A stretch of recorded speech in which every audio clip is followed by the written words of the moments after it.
Welcome to this explainer, the architecture of radical vulnerability.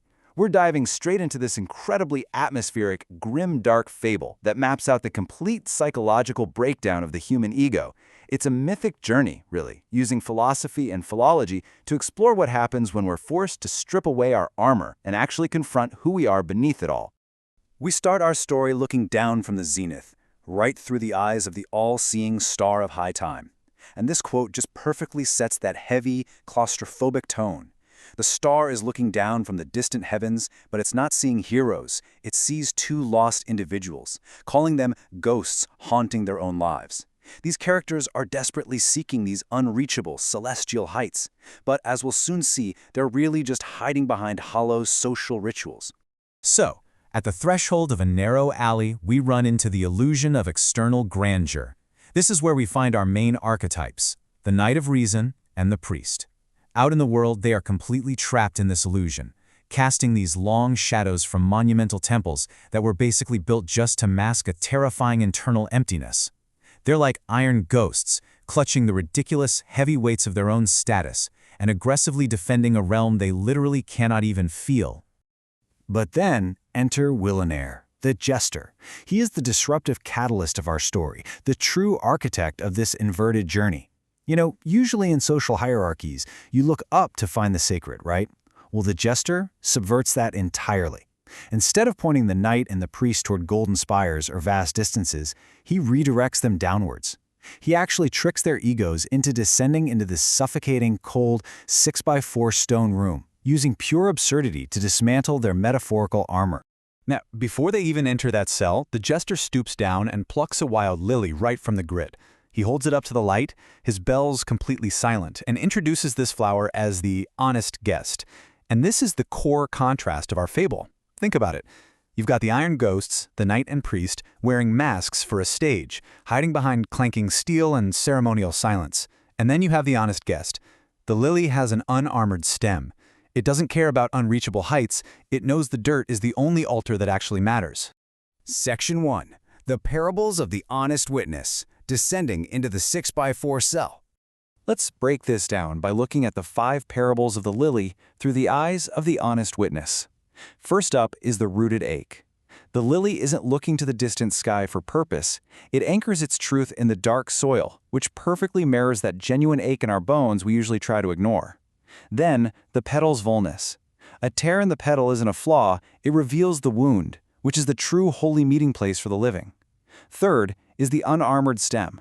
Facing the wind without the knight's iron coffin, proving radical vulnerability is a courageous, shared struggle. Fourth, the nameless bloom. It drops the heavy language of status, proving that negating your social persona is the only way to let the creator's raw warmth breathe. And finally, the fragile sanctuary, where internal emptiness isn't a loss, but a profound, protective warmth. Let's grab some philology here and use it like a sapphire scalpel to dissect these characters. Take the knight. The Latin root for armor is armare, meaning fitting with weapons. But what happens when you cram that into a tiny 6x4 room? The knight realizes his entire identity is just a cage of sameness. His armor isn't strength at all. It's an iron coffin that made sure he remained completely unreal and unwoundable. He played the role of the knight for so long that the actual man inside just vanished. And that same scalpel cuts right into the priest's cowl. The priest honestly believed his silence was this pure vessel for the divine. But look at the root of the word sacred, sakarar, which means set apart. By setting himself apart, he wasn't achieving some deep, holy state. He was literally just building a wall to protect himself from the terrifying fear of actually being known. His ceremonial silence was nothing but a hollow cavern that left him nameless, starved for a human voice, and totally alone in the dark. Which brings us to the absolute core of this whole fable, deconstructing the fallacy of being unwoundable. We spend so much of our lives trying to be invincible, right? Safe behind our clanking steel. But look at the word vulnerability itself. It comes from the Latin vulnus, meaning a wound. The philosophical takeaway here is staggering. Without the capacity to be hurt, you have absolutely no capacity to be real. The wound is literally the only proof that a living, breathing creature exists beneath all that armor. So inside that tiny, cramped cell, something incredible happens. The ceiling is way too low for the knight's pride, and the room is just too tight for his sword. He finally unbuckles his breastplate, and it hits the stone floor with an unceremonious clang. And in that exact moment, the echoing silence of his ego evaporates. It's replaced by what we call the ember voice. Stripped of all that heavy language of status, all that's left is a raw, warm, and deeply vulnerable human confession found right there in the dark. The climax of this descent is captured so beautifully in this visceral realization from the priest.